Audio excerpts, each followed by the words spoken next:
Les amis, l'évangile de Jean, toujours le chapitre 15, les versets, cette fois-ci 22 à 25. Si je n'étais pas venu, si je ne leur avais pas adressé la parole, ils n'auraient pas de péché. Mais à présent, leur péché est sans excuse. Celui qui me hait est aussi mon Père. Si je n'avais pas fait au milieu d'eux des œuvres que nul autre n'a faites, ils n'auraient pas de péché, mais à présent qu'ils les ont vus, ils continuent à nous haïr. Et moi, et mon Père. Mais c'est pour que s'accomplisse la parole qui est écrite dans leur loi. Ils m'ont haï, sans raison. Voilà. Cette fameuse parole qui est dans leur loi, alors, c'est pas, évidemment, Jean, à l'époque... on veut un peu aux Juifs, et donc leur loi, il faut savoir que on trouve ça dans les psaumes 35 et 69, ça s'appelle la plainte du juste persécuté à tort. Voilà. Alors, et là, on n'est pas en train de... Enfin, évidemment, on peut considérer que juste Jésus persécuté à mort, mais...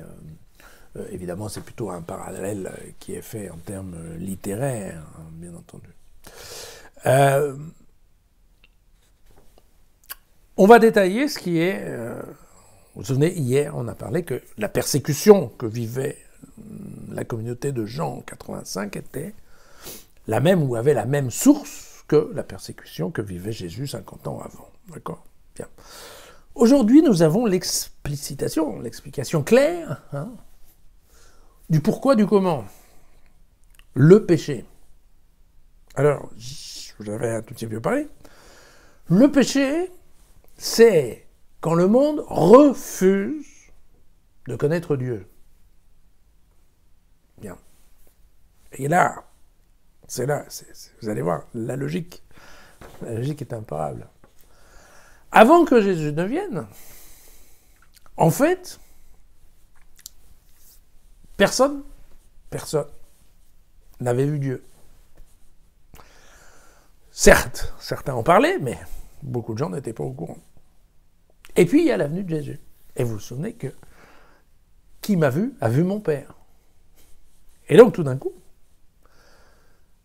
la venue de Jésus, qui est un événement, on reverra ça plus tard dans le chapitre 17, évidemment, considéré comme historique, en tout cas pour Jean, la venue de Dieu, la venue de Jésus, mais Dieu en face des yeux des hommes. D'accord ?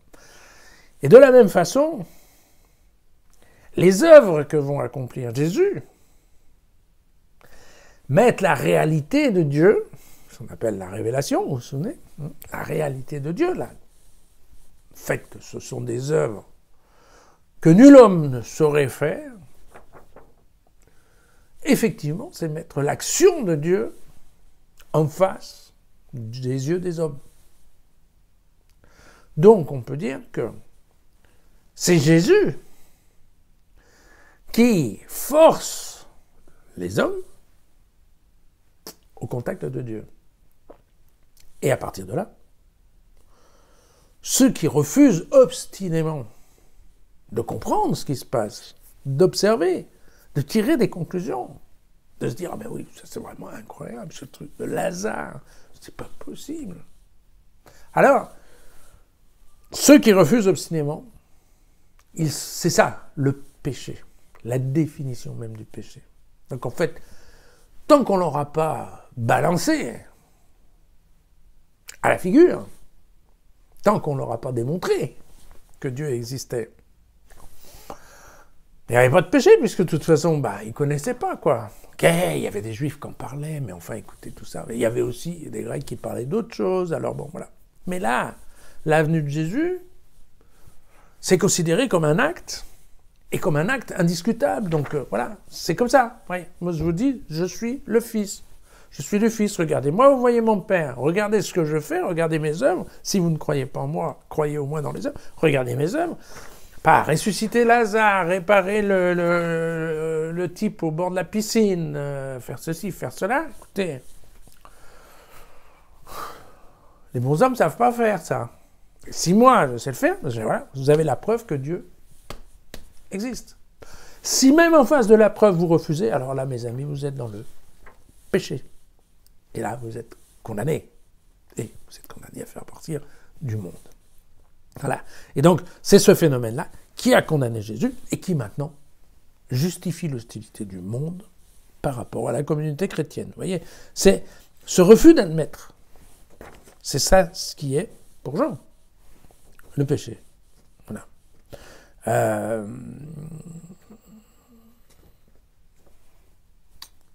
Ça peut paraître en effet un peu bizarre parce que nous, on pensait que le péché, c'était peut-être désobéir au commandement de Jésus ou de Dieu.